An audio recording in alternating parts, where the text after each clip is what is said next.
आज की कहानी शार्लेट एनजी की कहानी। पॉर्न इंडस्ट्री में एक जाना माना नाम शार्लेट एनजी साल 2022 में एकदम से गायब हो जाती हैं और सडनली उनकी लाश 27 टुकड़ों में बरामद होती है, जिसमें से उनका चेहरा बुरी तरीके से कुचला गया था, उनके चेहरे को बुरी तरीके से जलाया गया था और उस दौरान ये पूरे इटली के अंदर एक बहुत बड़ा मामला बनकर के उभरा था। और कहीं ना कहीं शार्लेट, जिनको आप सभी जानते होंगे, कहीं ना कहीं देखा होगा, ये उस बैकग्राउंड से आती है जिसको फॉलो तो हर कोई करता है लेकिन जिसके बारे में कोई बात नहीं करता है। जी हाँ, ये एक पॉर्न एक्ट्रेस हैं और ये पॉर्न मूवीज में काम करती हैं और कहीं ना कहीं बहुत ही अर्ली एज में, बहुत ही कम समय में इन्होंने बहुत ज़्यादा सफलता भी कमा ली। आखिर किस तरीके से और आखिर क्यों इनके साथ इतनी बर्बरता हुई, इनकी हत्या कर दी गई और किस तरीके से चीज़ें चली, पूरी कहानी आपको बताएंगे। बने रहिए वीडियो में।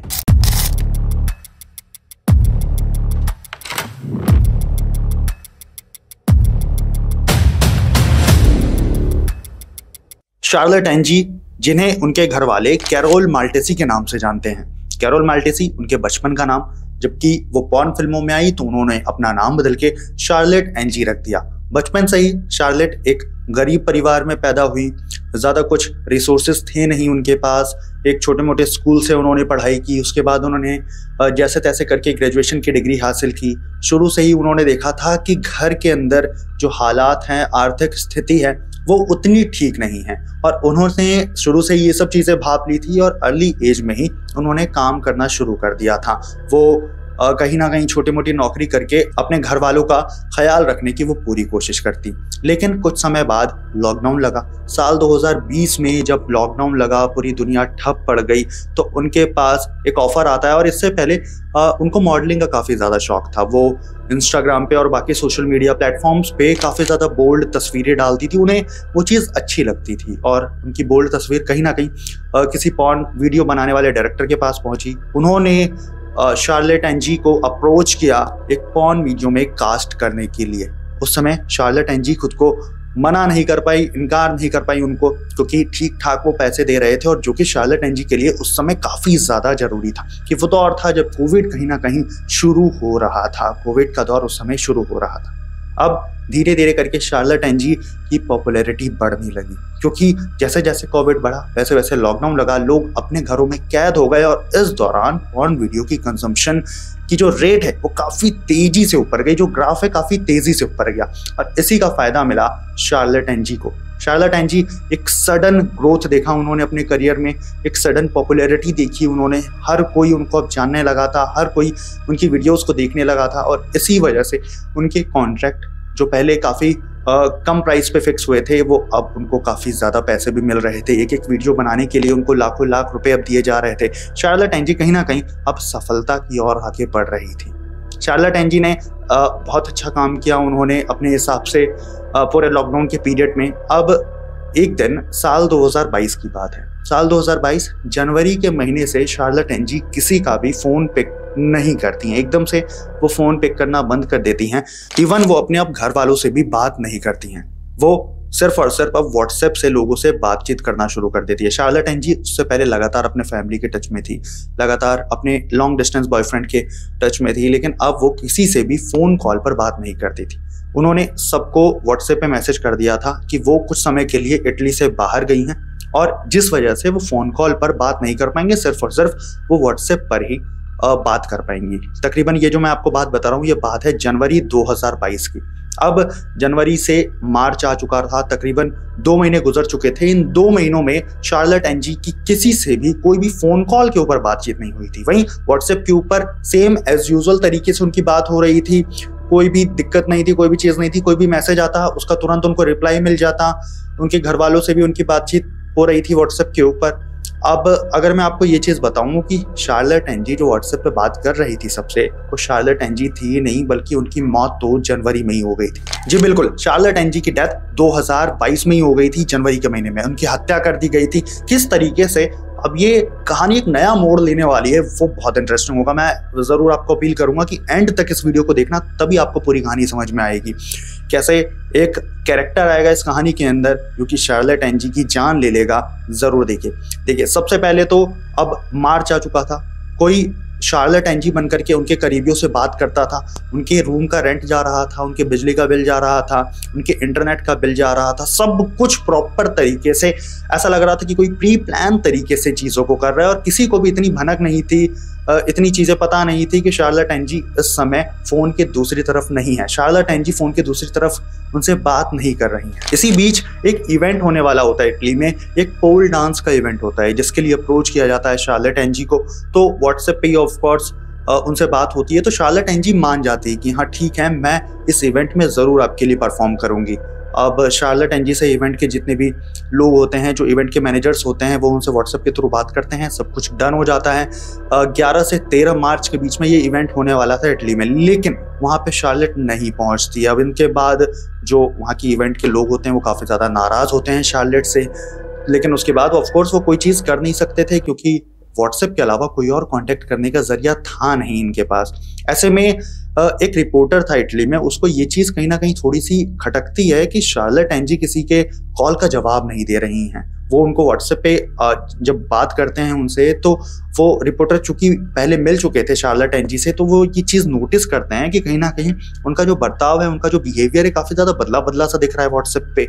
अब यही चीज़ उनके दिमाग में खटकती है और वो अब चीज़ों को ढूंढना शुरू करते हैं, वो चीज़ों को खंगालना शुरू करते हैं। वो चीज़ों को ढूंढना शुरू ही कर रहे थे 17 मार्च के बाद कि तभी 19 मार्च को इटली के ब्रुसेल्स शहर के बाहर एक बैग के अंदर मतलब कुछ इंसानी मांस के टुकड़े पड़े हुए दिखे और उन्हीं में से एक हाथ का पीस भी था। उस बैग में से एक हाथ बाहर की तरफ लटक रहा था।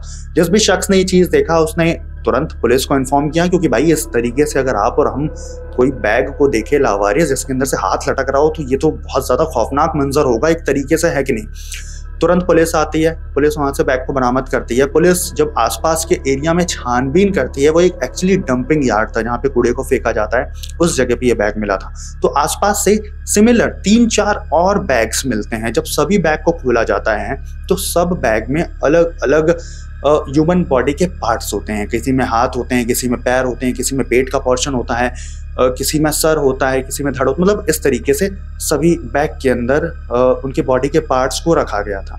अब अभी तक ये चीज़ क्लियर नहीं हो पाई थी कि आखिर ये बॉडी है तो है किसकी, क्योंकि जो सर था उसको बुरी तरीके से कुचला गया था पहले, ऐसा देखने में लग रहा था, और उसके बाद उसको जलाया भी गया था।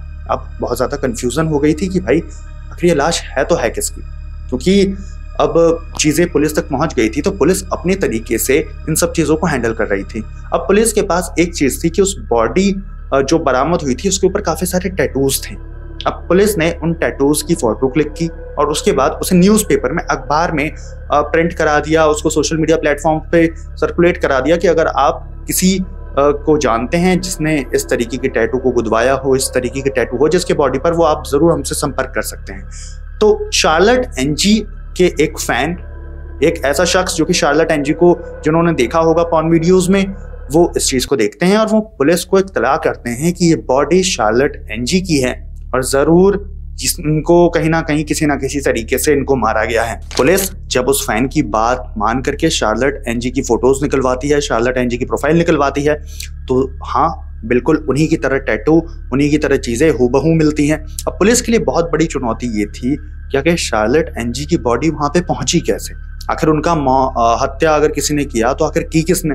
अब इन सब को लेकर के पुलिस के पास कोई भी क्लू नहीं था, क्योंकि बुरी तरीके से उनका फेस जला हुआ था। बॉडी को पोस्टमार्टम के लिए भेजा तो पता चला कि बहुत ज़्यादा बर्बरता की गई बॉडी के साथ, और जिसके बाद कई बार हथौड़े से वार करने के बाद उनको मारा गया था। अब पुलिस हायर करती है कुछ स्पेशलिस्ट को, कुछ स्पाइस को, कुछ जासूसों को, प्लस सीसीटीवी कैमरास को खंगाला जाता है कि शार्लेट कहाँ कहाँ गई थी पिछले 2-3 महीने के अंदर या उससे पहले।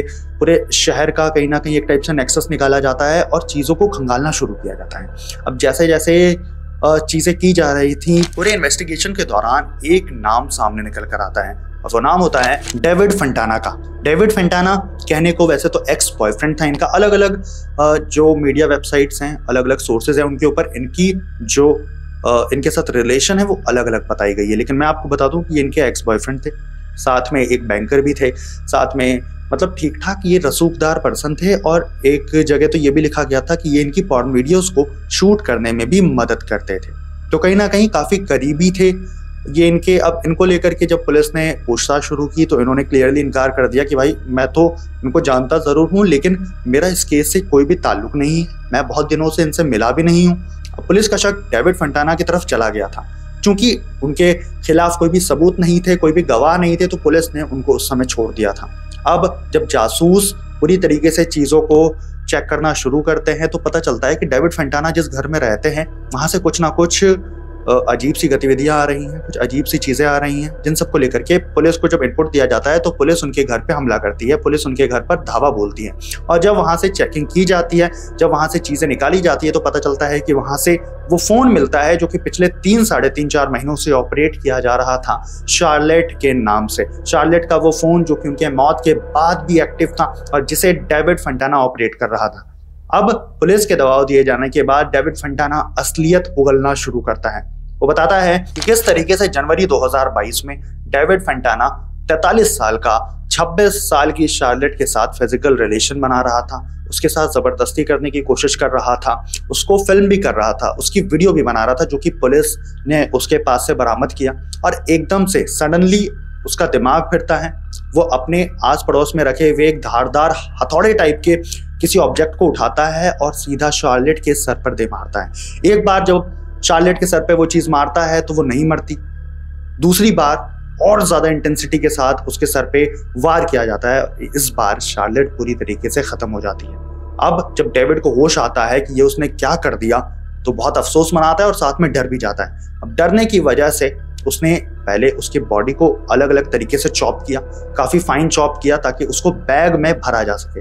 अब बड़ी समस्या ये थी कि भाई अगर फेस है, फेस तो कोई भी सामने से देख के पहचान लेगा, तो सबसे पहले उसके चेहरे को धारदार वस्तुओं से पूरी तरीके से कुचला गया।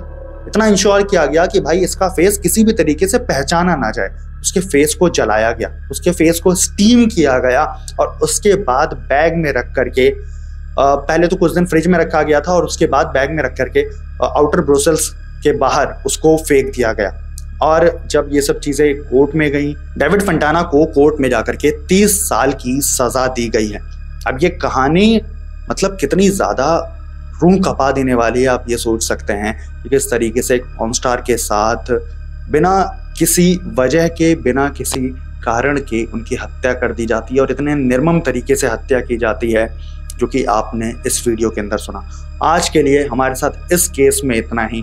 इस केस से रिलेटेड अगर आपकी कोई भी क्वेरी हो, आपकी कोई भी ओपिनियन हो, आप ज़रूर पूछ सकते हैं। और इन सब केसेस को लाने का एक सीधा सीधा मकसद यही होता है कि आप लोग जागरूक रहिए, इन सब केसेस से अवेयर रहिए, क्योंकि कहीं ना कहीं आज के समय में अपने आँख और कान को खुला रखना बेहद ज़रूरी है। ऐसी और स्टोरीज को देखने के लिए सब्सक्राइब करिए बिहाइंड द क्राइम चैनल को।